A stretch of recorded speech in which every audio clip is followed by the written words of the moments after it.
Hello everyone, welcome to my channel. I hope everyone is having a wonderful day. Before starting the video, please go ahead and hit the subscribe button and give this video a like up. The Young and the Restless.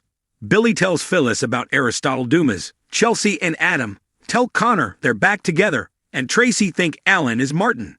At the old ranch, Adam finds Chelsea working in the living room and snacking on his favorite chips. She sets aside the laptop and they struggle over the bag, with her ending up on his lap. They kiss. She puts on the brakes and reminds him Connor's upstairs. They need to be careful. Adam thinks it's time they tell him things have changed between them. Unless you're having second thoughts. Does she regret what they did last night? Chelsea doesn't regret a thing and plans to do it again. It was amazing. Adam jokes that she should give him a time and place and he'll be there. He asks why the hesitancy about telling Connor. Is she worried about how he'll react? She reminds of the time Connor's OCD convinced him he didn't deserve joy, and it set him back. The last thing she wants to do is hurt their son. They go back and forth about it and question if they're selfish for wanting to share their news. Adam reminds her Connor wants them to trust him. He's grown up. He's a young man now. They go over how far he's come. They have to have faith that he has the tools to handle things. Chelsea says if they tell him, there's no going back. Adam assures they'll make it work, no matter what happens. Chelsea nods. Oak, I trust you. Connor appears and Adam and Chelsea tell them they have good news. They go over how proud they are of him after all the challenges he's faced this year. Connor says they moved into the ranch and the three of them are together again. Chelsea knows it takes time to process new things. Connor asks if they're getting a dog, which makes his parents laugh. They tell him they've decided to become a couple again. Connor beams. This is the best news. He sensed something was different and teases that it took them forever to make this happen. Connor asks why they were nervous to tell him. Chelsea wasn't sure his OCD would be happy about it. Adam says they didn't want him to be hurt by their actions. Connor isn't worried about the OCD. I can't believe it. We're a family again. A real family. They embrace. Connor asks if he can tell everyone they're back together. They say of course.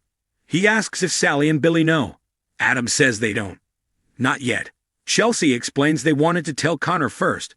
She explains they'd moved on with their own lives, but want Connor to be happy. Adam says no one else's reactions matter as long as the three of them are good. Connor hugs Chelsea and holds Adam's hand. After Connor is gone, Chelsea and Adam enthuse over how well that went. Chelsea is so happy and relieved. We're back. She has everything she needs right there with the three of them together. They agree they have a pretty amazing son and family and kiss.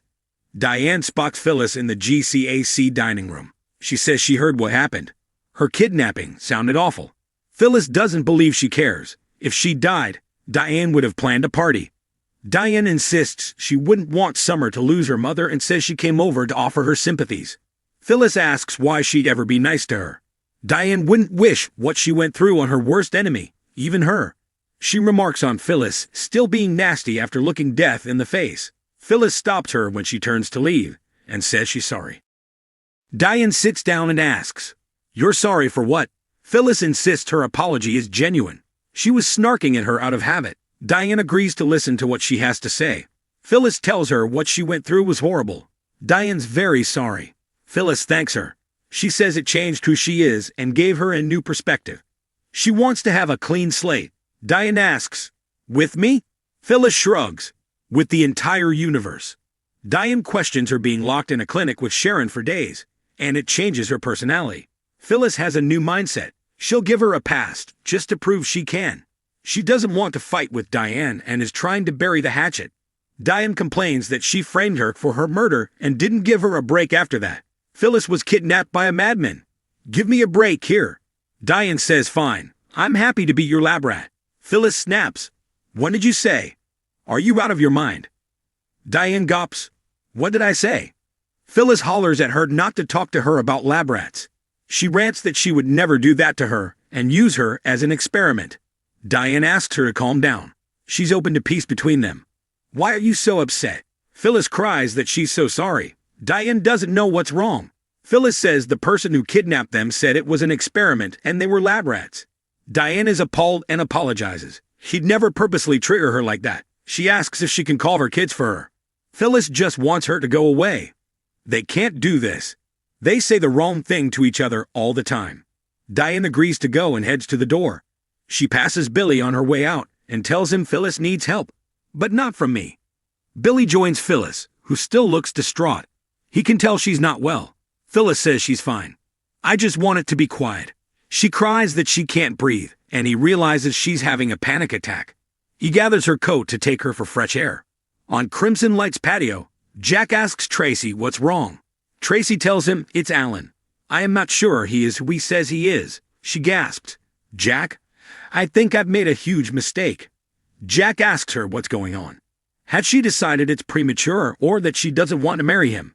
Tracy says it's not that, it's him. She asks if he remembers her telling him about the messages on Alan's phone about a clinic breach. What if it wasn't a mistake? She cries. What if he was expecting them? Traci tells Jack she had a long talk with Sharon this morning about her kidnapping. Jack asks if she's connecting that to Alan's messages. Tracy explains that the messages were very specific, about clinics and security breaches. Sharon told her that she and Phyllis were held at a clinic and were trying to escape. Their captor was playing mind games with them. They were some sort of experiment and were made to perform tasks that were dangerous. They both almost died. Sharon thinks the kidnapper was experienced with psychology. Jack reminds her that Alan is respected. She can't honestly think he's involved in this. Tracy doesn't know what to think. She hoped Sharon would alleviate her fears, but she said that when they tried to escape, they were gassed. One of the alerts on Alan's phone talked about gas expulsion.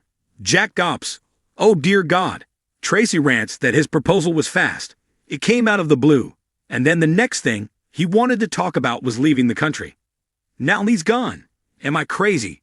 Or is there something here? Jack asks what Alan's motivation could possibly be for kidnapping Sharon and Phyllis. Tracy agrees that the Alan she knows would never do something so evil. But I think I know someone who would. What if the man I'm in love with isn't really Alan? Jack doesn't like where this was going. Tracy, tearing up, suggests that maybe the man who survived the fall in Paris wasn't Alan, but Martin. Jack tells her, this is crazy. Tracy asks him to hear her out. He could have started pretending to be Alan right then. It wouldn't have been the first time. Her love story might not be real. Jack thinks this is a giant leap to make because of some alerts on his phone. Tracy argues there are too many red flags. The messages were specific and those things were happening across town in real time. When she asked about it, he snapped at her. There was an urgency to him wanting to go to Paris. Jack still thinks it could be a fluke of timing. Tracy tells him Sharon and Phyllis were missing for days and Alan was supposed to be on business trips that whole time. They only have his word for where he was. What if the whole thing was a cover? Jack nods. He agrees something is off. Tracy wants to be wrong, but she doesn't think she is. Jack assures her they'll get to the bottom of this. Traci cries that she and Alan got closer after what happened in Paris. They had deep conversations and romantic experiences. She was falling in love with him. But the person she was falling for probably wasn't Alan at all. It was Martin the whole time. Jack tells her they'll figure this all out. Tracy cries, how could I have trusted it? What am I going to do? She needs Jack's advice.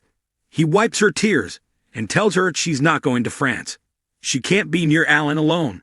Whatever surprise he has for her will have to wait until they figure a few things out. Tracy assures Jack that she's not going to Paris and has already left Alan a message.